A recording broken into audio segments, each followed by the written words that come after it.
संजय राउत जी। आधा घंटा। सर, आज आप बहुत खुश दिख रहे हो, बहुत प्रसन्न भी हो। खुश रहो। मैं खुशी रहता हूं और आपको देखकर और खुश हूं। सर मैं देख रहा हूं कल से दोनों सदनों में गरीब मुसलमानों की बहुत चिंता हो रही है। अचानक इतनी चिंता हो रही है कि मुझे डर लगने लगा है, और मुसलमान भी डरे, हिंदू भी डरे हैं कि इतनी चिंता गरीब मुसलमानों की क्यों हो रही है। रिजू जी, मैंने आपका भाषण सुना, फिर गृह मंत्री जी का भाषण सुना। मुसलमानों की इतनी चिंता बैरिस्टर जिन्ना भी नहीं करते थे। बैरिस्टर मोहम्मद अली जिन्ना ने भी कभी इतनी चिंता मुसलमानों की नहीं की थी, वो आप कल से कर रहे हो। मुझे तो लगा कि बैरिस्टर जिन्ना का कब्र से आत्मा उठकर अपने शरीर में घुस गया। ऐसा मत करो। हमें पहले लगता था कि हम सब मिलकर एक हिंदू राष्ट्र बना रहे हैं, लेकिन आपका भाषण, ये आपके सब देखकर मुझे लगा आप हिंदू पाकिस्तान बनाने जा रहे हो। ये सर, जिस तरह से ये आपने ये बिल जो आप लेकर आए हैं, ये लोगों का ध्यान भटकाने की एक रणनीति है। कल ही प्रेसिडेंट ट्रंप ने हिंदुस्तान के ऊपर 26% टैरिफ का आक्रमण किया, पूरा सबको डुबा दिया। तो ये असली मुद्दा जो है, उसी दिन आपने ये बिल लेकर आए हो, उसी दिन डाइवर्ट करने के लिए, उसी दिन चर्चा होनी चाहिए थी कि ये बिल जो प्रेसिडेंट ने, जो ट्रंप ने जो टैरिफ लगाया, उसे हमारे देश के ऊपर क्या प्रभाव पड़ेगा, हमारी अर्थव्यवस्था गिरेगी, हमारा रुपया गिरकर मर जाएगा।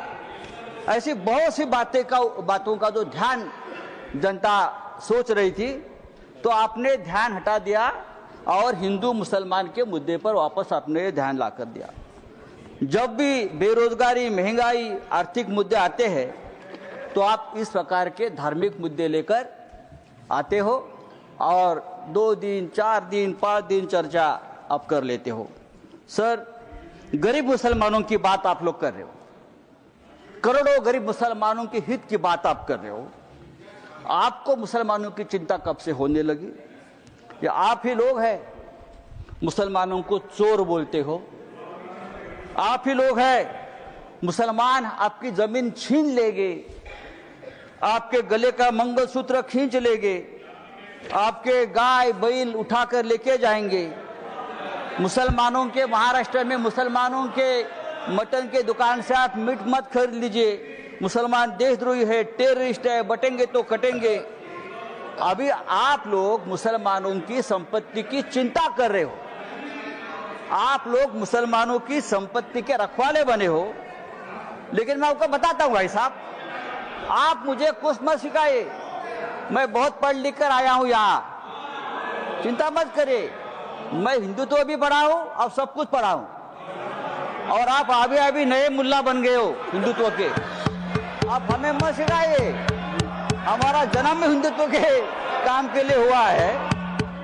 कल गृह मंत्री जी का भाषण में सुन रहा था, गृह मंत्री बोल रहे हैं कि हम 2025 के पहले वाली जो मस्जिद, मदरसे, दरगाह को हाथ नहीं लगाएंगे, लेकिन जो रिक्त जमीनें हैं उसे बेचकर गरीब महिलाओं का, मुसलमान महिलाओं का कल्याण करेंगे, उनमें पैसा बांटेंगे। रिक्त जमीनें, तो आखिर आप बेचने खरीदी के बात पर आ गए।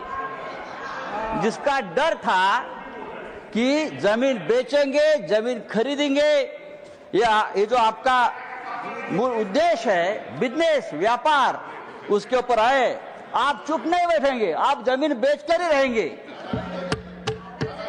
धारावी का जो हो गया है, अयोध्या में 13,000 एकड़ जमीन का घोटाला हुआ है। मैं राम मंदिर का नाम नहीं लूंगा। अयोध्या में 13,000 एकड़ जमीन का घोटाला हो गया है।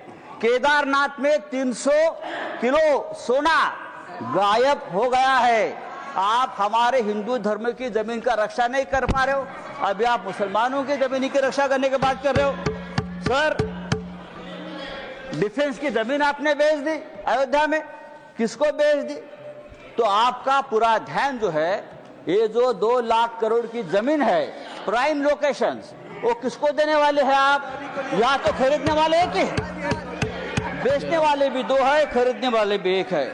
तब अगर आपको जमीन की चिंता है, अगर आपको जमीन की चिंता है, तो हमारे कश्मीर पंडित ही है, अब कश्मीर के हमारे पंडित भाई है, 40,000 कश्मीरी पंडित की अब तक जमीन नहीं मिली है, घर नहीं मिला है। आप उनकी चिंता करो, उनकी घर वापसी नहीं हुई है कश्मीरी पंडितों की, आप उनकी चिंता करो। सर, लद्दाख में चाइना घुसकर हमारे जमीन पर कब्जा कर बैठा है, 40,000 वर्ग किलोमीटर। आप हमारे चाइना के जो कब्जे में जमीन है, आप उसकी चिंता करो। आप हाँ दीजिए, हम रक्षा करेंगे, हमारा देश है। तो ये जो आपने एक बिल लाया है संजय जी, ये जो आपने बिल लाया है, वो आपका उद्देश्य साफ नहीं है। आप वो जमीन का व्यवहार करना चाहते हैं। अभी तो बड़ी बड़ी बातें, मीठी मीठी बातें आप करते हो, लेकिन आप व्यापारी लोग हो। व्यापारी लोग ऐसे ही करते हैं, मीठी मीठी बातें करते हैं और फिर ये सब बेचकर भाग जाते हैं। नीरव मोदी जैसे जो आपके ही लोग हैं, विजय मल्ल्या, मेहुल चोकसी भाई साहब। तो मैं आपको बोल रहा हूं, ये जो बिल लाया है, thank you Sanjay ji, thank you. ये बिल हमारे समाज के हित में नहीं है, हमारे देश के हित में नहीं है। आप फिर एक बार इस देश में तनाव पैदा करना चाहते हैं, फिर एक बार इस देश में दंगे भड़काना चाहते हैं, लेकिन आप ये धंधे बंद करो। धन्यवाद। Thank you, thank you.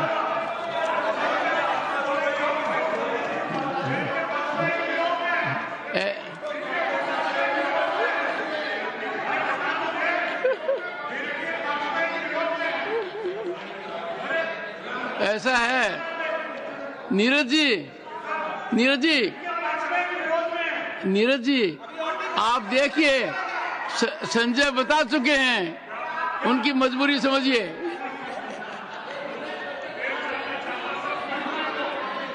Shri